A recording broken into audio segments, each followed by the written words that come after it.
Hi, everyone. It is Jean Sachs. I'm the CEO of Living Beyond Breast Cancer. Today, we are talking to Dr. Karen Winkfield. She is a radiation oncologist and executive director of the Meharry Vanderbilt Alliance. She is also part of an incredible podcast called The Three Black Docs. And if you haven't checked it out, I really encourage you to go to wherever you listen to your podcasts and download it. It's full of really great information. But today we are going to talk to Dr. Winkfield specifically about radiation therapy, which she is an expert in. And we want to focus a lot on what happens when your breast cancer is on the left side of your body, and what does that mean, and what are the impacts that everyone should be aware of in terms of protecting their heart. So first of all, welcome and thank you for joining us. Thank you, Jean. Thank you so much. I appreciate the invitation and so grateful for your warm welcome. Of course, we are proud to have you with us. So let's just start by telling everyone, what is radiation therapy? When is it used and why? Yeah, so radiation is one of the options, one of the treatment modalities that we have for cancer. It is a type of local treatment similar to surgery, but instead of using a knife, radiation therapy employs and uses energy. And in this case, in most cases, it's going to be X-rays, although there are other types of energy that can be used. But most people, particularly patients with breast cancer, will be delivered radiation therapy locally to the breast in cases where they may have had just a lumpectomy. So radiation therapy really is a way to provide more local treatment than surgery. Surgery can be pretty invasive, right? I mean, you're cutting the body open and you may not be able to clear out as much of the area that you'd want to. Radiation therapy provides what I say is the extra insurance, especially for breast cancer patients, right? You go in, you have a tumor that's found on a mammogram, the surgeon goes around and cuts out that area, but then you're also concerned about the risk to the rest of the breast. And the radiation therapy can be delivered to the entire breast in a way that's safe. Now, it's not just women who've had lumpectomy. The studies in the past have shown that doing a lumpectomy with radiation therapy has the same overall survival as a woman who has had a mastectomy. So some women say, oh, well, I've had a mastectomy, so I don't need radiation therapy. But that's not the case. And this is why it's important to make sure that if you have been diagnosed with breast cancer, you have an opportunity to talk with a radiation therapist or a radiation oncologist before you've actually gone for treatment. And the reason why is that if you have a very large tumor, or if you have any evidence that the breast cancer has spread to your lymph nodes, you may indeed still need radiation therapy. And in this case, it wouldn't be to the breast or the intact breast. It would be to the chest wall, or for women who have undergone reconstruction, it could be to the reconstructed breast. Right. Well, that is very comprehensive and thank you, and very important for people to know. So we know there are several side effects from radiation therapy, but we really want to focus today on the concerns to your left chest, and how you protect your heart. So tell us, what can you do if your breast cancer happens to be on the left side? Yeah, so I think this is an area where there's certainly been more and more research that's being done on ways that we can protect men and women who have breast cancer diagnosis who may need radiation on the left side. As you know, your heart is there on the left. And in some people, their anatomy is such that the heart is really kind of plastered right up against the chest wall.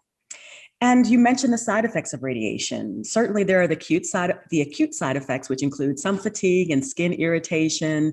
But I'm always more concerned about the late side effects of therapy. And again, women in particular with breast cancer have been extraordinarily generous with their time, have enrolled in clinical trials, and we've gathered all this data over time.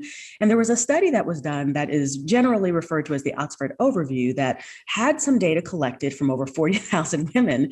Wow. And it showed that if there's even just low dose radiation therapy to the heart, it can actually impact heart function over time. Not something that happens right away, although there is more evidence to suggest that even as soon as 6 months, there might be some changes in terms of how the heart functions. Now, in most women that will recover, right? In most people, the heart will recover. But for those who may have doses to their whole heart that are more than 5 units of radiation therapy, then there certainly can be some risk. So what we say when you have a left-sided cancer, I always tell my patients, if you're not going to be treated by me, make sure you ask the next treating doctor, how are you going to protect my heart? Now, radiation therapy is not a laser, right? It's not something that you scan in and things like that. But there are things in the head of the treatment machine that are called multi-leaf collimators. And those little devices can actually come in and be used to protect the heart. So even for women where they're just kind of free breathing and, just kind of laying on the table, the treatment table, again, usually with their arms over the head, they're able to protect their heart. Now, for other women, particularly if they're large breasted, one way that we can actually protect the heart is to actually treat women in the prone position, which is on their belly. And what that can do is allow the breast tissue to hang away from the chest wall and allow for the radiation beams to be directed so that they are staying away from the heart. But that's not always possible. And so this is where other techniques like deep inspiration breath hold come in. So it's really important if you have a breast cancer diagnosis and you need treatment, radiation therapy to the left side, please ask your doctor, well, how are you going to protect my heart? So I want to get into the deep inspiration breath hold, but before I do that, do you feel like most women are told about this when they start radiation? Are they routinely told if it's on your left side, you need to be concerned? Or is this something women really need to proactively talk about? Most radiation oncologists actually have this conversation with their patients. But I always believe that more information is best, right? More information is more information. And there are some places that actually don't have deep inspiration breath hold or may not actually be able to do treatment in the prone position. So again, this information, and I'm so excited that Living Beyond Breast Cancer is talking about this information is vital for patients because knowing the different that there are different techniques available is great. So remember, I talked about those little leaves that are in the machine called the MLCs or the multi-leaf collimators. Sometimes that's the only way that the heart can be shielded, and it may not actually protect the entire heart. So this is why at least knowing what options are available at the radiation site near you can be helpful. Great. So tell us about the deep inspiration breath hold, because I think some people is like, what is this? Am I going to breathe? Am I going to pass out? So I don't know if you want to demonstrate it or just share how you talk about it with your patients. Yeah. So yes, you breathe and hopefully you won't pass out, but it is something that does take practice. So for instance, when I talk to my patients about it, I said, look, it's really important to make sure that you can take a deep breath in and hold it for up to 30 seconds. And it's like, doesn't seem like a lot, but it is. So if you ever tried to do it, take a deep breath in and hold it, right? And then release, right? So it does sometimes take a little practice. I often tell patients, so I'm a yogi, so I say, well, it's almost like taking a deep yoga breath and holding it in. What that does is by actually taking that deep breath, it increases the pressure inside your rib cage. Remember, you have your lungs on both sides, your heart is there protecting, but those lungs inflate and actually push the heart away from the chest wall. So it actually is really cool because you have to think about it. If you're just breathing normally, you have the motion of your heart's beating, but you also have this motion of your chest wall going up and down.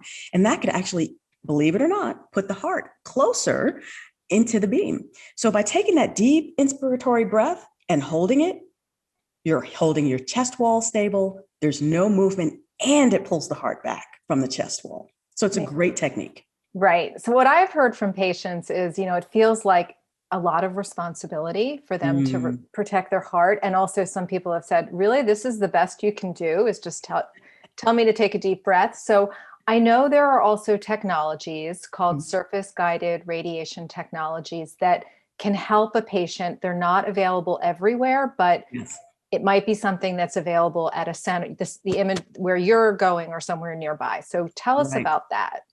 So, when I was practicing in Boston, we actually had this surface guided radiation therapy, and actually patients found it quite easy to do. Now, obviously, if you had asthma or some other sort of pulmonary disease where you couldn't hold your breath for a long time, then obviously it's not a technique that's appropriate. But with using surface guided techniques, it actually is a series of lasers or cameras that are set up in a room that actually can look at the surface of a patient's body to make sure that it's getting into the same position when you take that deep breath each and every time.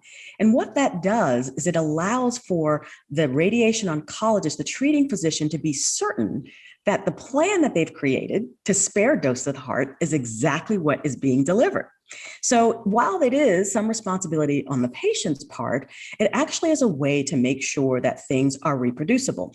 So they have the surface guided. There are other types of optical devices that are being utilized to really help patients kind of make sure they're kind of doing what they're supposed to do, and the therapists who are doing and delivering the radiation. So sometimes you'll see there are people who have to wear goggles. It kind of looks like they're snorkeling. I've had patients be treated that way. Others, it might be just a signal that they can see that's on the wall in front of them, just to encourage them and say, oh, you're doing a great job, continue to hold your breath. And then sometimes it's really just the radiation therapist's voice that says, keep holding your breath, and now you can release.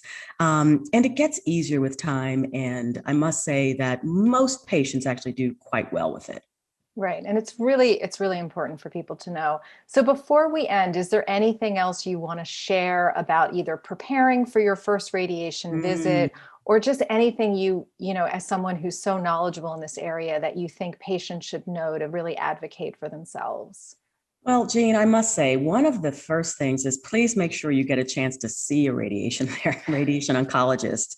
If you have a breast cancer diagnosis, please do not have surgery until you've had a chance to speak with a radiation oncologist, because it might actually impact the type of surgery that's done or your decision-making process. So please, please, please, if there's any way for you to have an appointment to see a radiation oncologist before you have surgery for your breast cancer, please do so.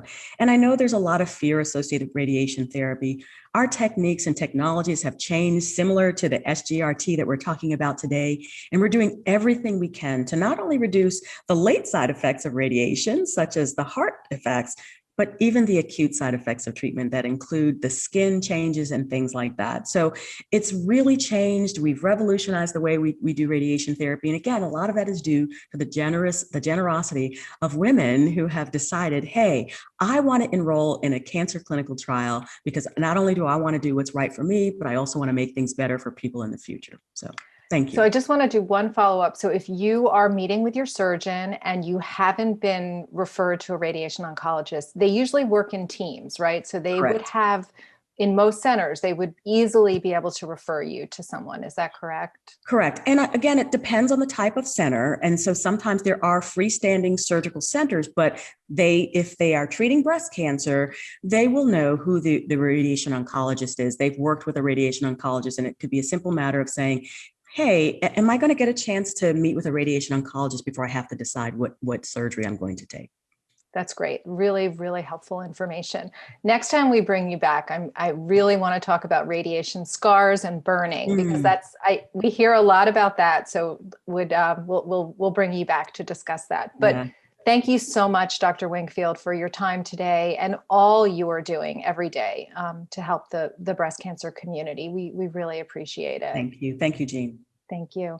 I want to thank everybody for tuning in. Remember, Living Beyond Breast Cancer is here all the time to support you. If you want to talk to one of our helpline volunteers or join one of our closed Facebook pages for real-time support, just go onto our website, lbbc.org, and take care and stay well.